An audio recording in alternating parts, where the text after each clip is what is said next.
October 16th, 1944. The war had been raging for what felt like an eternity, and by then, we were ghosts in our own skins, empty shells wandering through the ravaged land of Europe.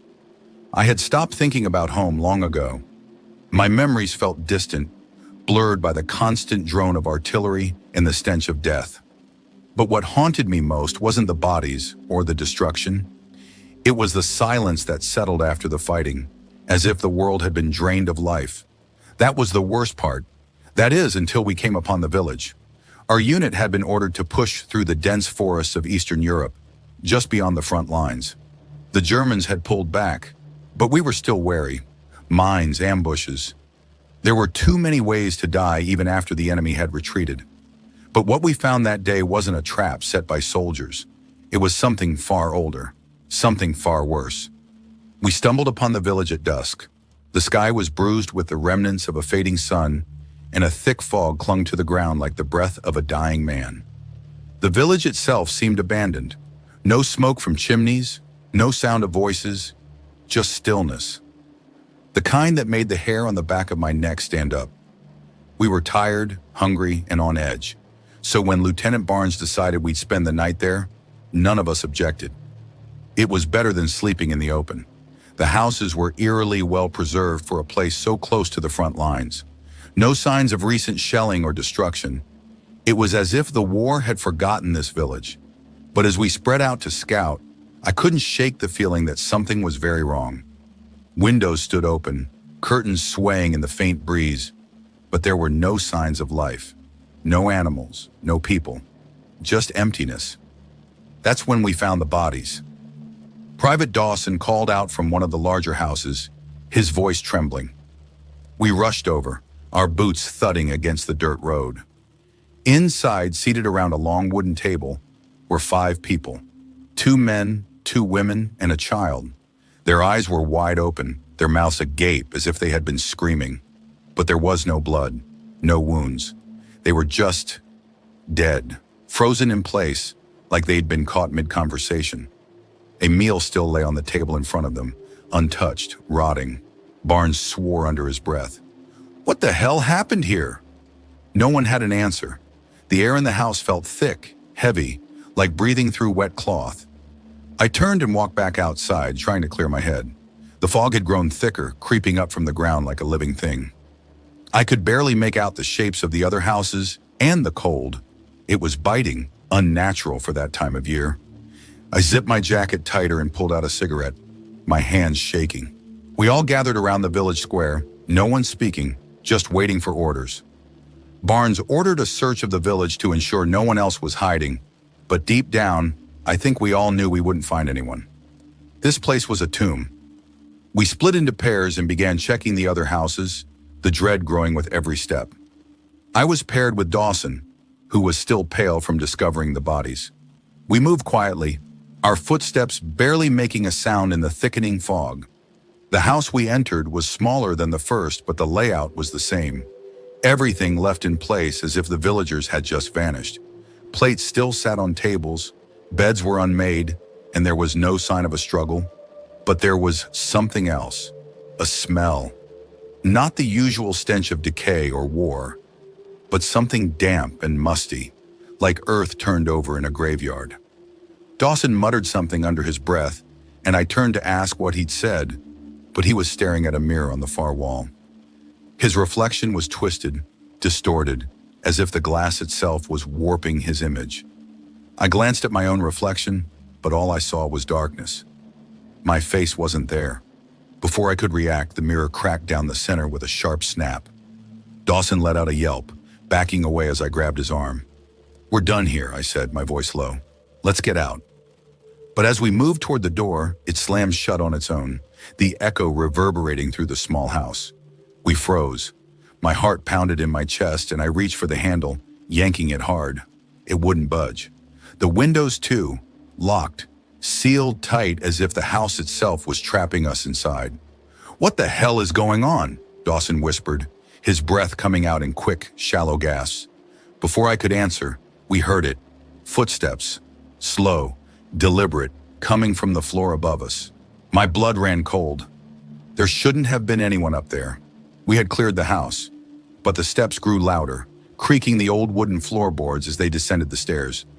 I drew my rifle, motioning for Dawson to do the same, but his hands were trembling so badly I wasn't sure he could even fire a shot.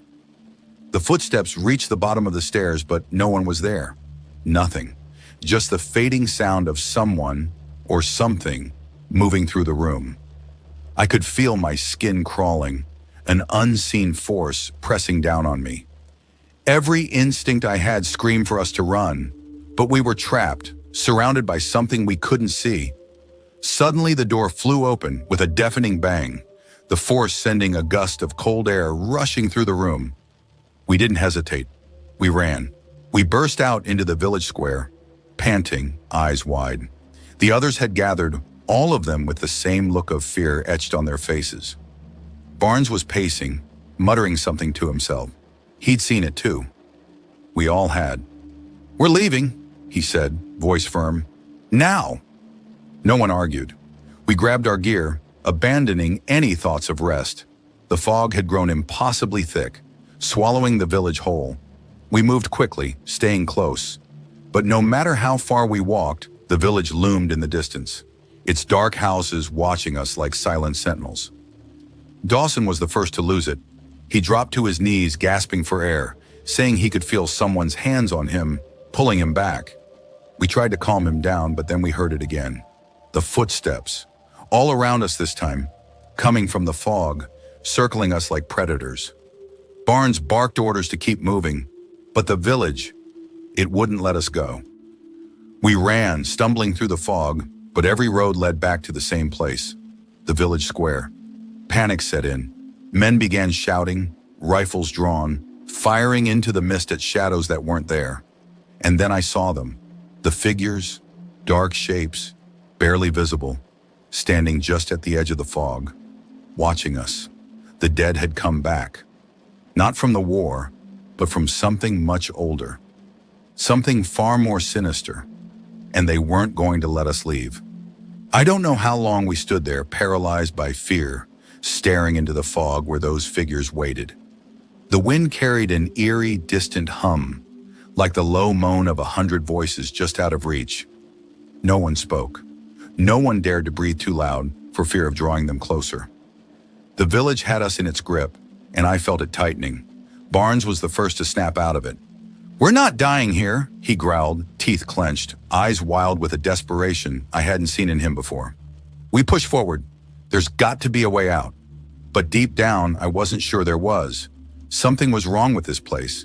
It felt like the village was feeding off our fear, getting stronger with every second we stayed. Still, we had no choice but to follow Barnes, gripping our rifles tight as if they could protect us from whatever lurked in the fog. The figures, though, those dark, shadowy shapes, they didn't follow. They just stood there watching, waiting. That was somehow worse. We tried every road, every trail leading out of the village. But no matter how far we walked, it always brought us back to the same place, the village square, where that long abandoned well stood like the mouth of some ancient, hungry beast. The fog grew denser with each passing moment, swirling around us as though alive, curling over our boots and licking at our faces like cold, wet fingers. Dawson was losing it fast. "This isn't real, man. This can't be real," he kept repeating over and over, his voice cracking. His wide, bloodshot eyes darted around, searching the mist for something, anything, to make sense of what was happening. But there was no sense in this, no logic, only terror. We regrouped near the well, huddling together like frightened animals. Barnes lit a cigarette with shaking hands, though the wind was so fierce I'm not sure how it stayed lit. He puffed hard, blowing smoke into the thick air, eyes scanning the fog for any sign of escape. "We can't stay here," he said through gritted teeth. "We need to think. There's got to be something we're missing." But we had checked everything. The roads led nowhere. The village circled us like a noose tightening around our necks, and every step we took felt heavier than the last. It was as if the land itself was draining us, pulling the life from our bones. Then we heard the church bell. It was a soft chime at first, barely audible through the howling wind, but it grew louder, each ring like a hammer pounding into our skulls. The sound reverberated through the air, filling the silence with its cold, metallic clang. We turned toward the sound, toward the ancient church that stood at the far end of the village, its spire piercing the sky like a jagged, black tooth. "The church," Barnes muttered, almost to himself. "Maybe that's the key." We didn't have any better ideas. With nothing but the bell to guide us, we moved through the fog, every step feeling like we were walking deeper into the jaws of something unspeakable. The bell rang again, closer this time, as if urging us forward. My pulse quickened, my skin prickling with dread. What if this was a trap? What if we were walking straight into whatever malevolent force ruled this place? We reached the church, its doors hanging open like the gaping maw of a predator. The building was ancient, far older than any of the others. Its stone walls were covered in thick vines, cracked and crumbling in places, as though it had been abandoned for centuries. But that bell, it kept ringing. Barnes was the first to step inside, his rifle raised, flashlight beam cutting through the dark interior. I followed close behind, Dawson and the others bringing up the rear. The inside of the church was freezing, the air thick with dust and decay. The pews were rotten, splintered into pieces, and the altar was covered in strange symbols, carved deep into the stone. But there was no one there. No bell ringer, no one at all. "What the hell?" Barnes whispered, lowering his rifle slightly, his eyes fixed on the altar. That's when I saw it, the figure standing in the shadows near the back of the church. At first I thought it was another hallucination, my mind playing tricks on me in the dark. But the figure stepped forward, slowly, emerging from the gloom like something pulled straight from a nightmare. It was a man, or at least it had been once. His face was gaunt, his skin pale and stretched tight over his bones, and his eyes were hollow, black pits, empty of any humanity. He wore the remnants of an old tattered uniform, stained with blood and mud, the insignia of a long-forgotten army barely visible on his chest. None of us moved. None of us could speak. The figure stared at us with those dead eyes, as though he was seeing straight through us. Then he spoke, his voice low and guttural, like the earth itself was trying to speak through his mouth. "You don't belong here," he rasped, the words sending a chill down my spine. Barnes tightened his grip on his rifle. "Who are you? What is this place?" The figure tilted its head, the movement slow, unnatural. "This land is cursed. The blood spilled here binds it. You cannot leave. Not unless—" "Unless what?" Barnes snapped, his voice shaking with a mix of fear and desperation. The figure's mouth twisted into a grotesque smile, revealing jagged, rotting teeth. "A sacrifice. One must stay, so the rest may go." The words hit us like a punch to the gut. A sacrifice? Someone had to stay behind, trapped in this hell, so the others could escape. I looked around at the others, the realization dawning on each of their faces. Fear, anger, disbelief, it all boiled to the surface. "That's not happening," Barnes growled. "We're all getting out of here, together." But deep down, I think we all knew it wasn't going to be that simple. The figure didn't move, didn't speak again.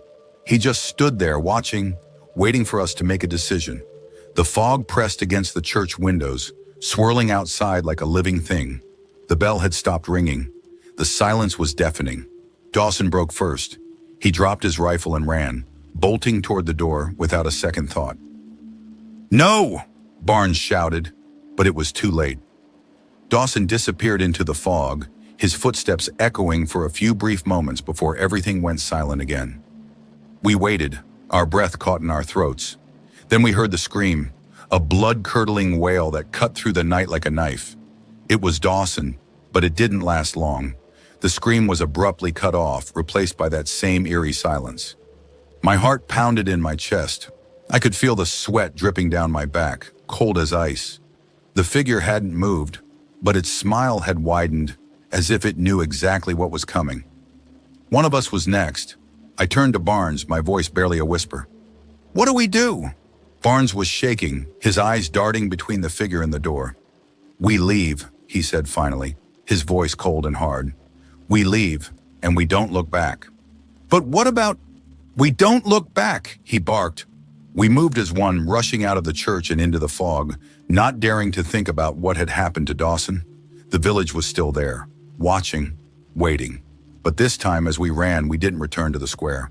And somewhere, deep within that cursed village, I swear I heard Dawson's voice, pleading, calling for us to come back. But we didn't. We never did.